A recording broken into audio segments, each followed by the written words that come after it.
She was born with long QT syndrome, which, she had a very low heart rate.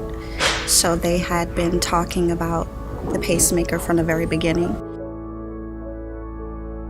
We think of most babies with Down syndrome as having structural problems with the heart, where the heart doesn't form correctly or there are large holes between chambers, but Laurel's problem has more to do with the electrical system of the heart, where we call it long QT syndrome. Her heart doesn't reset itself after each beat at the same rate as it should.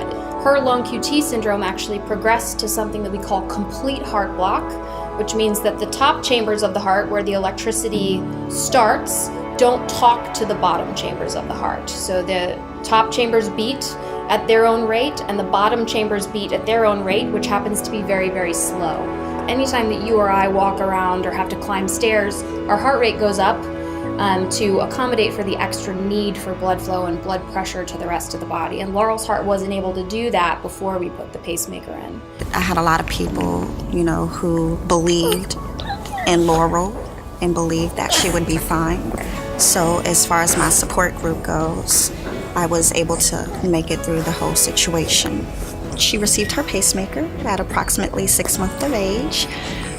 So Dr. Ye was the surgeon who did the pacemaker surgery, and they've been just following up with her ever since then, checking on her. And so far she's been doing great.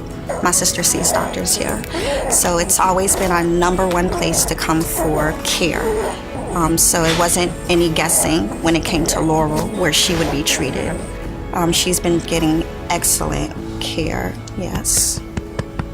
And everybody lives under the same roof, so the family can come for one visit, get all of their care done, and we can all very easily communicate amongst ourselves about keeping all of Laurel in our minds instead of me just focusing on the heart and letting other people worry about her other body systems and her total self.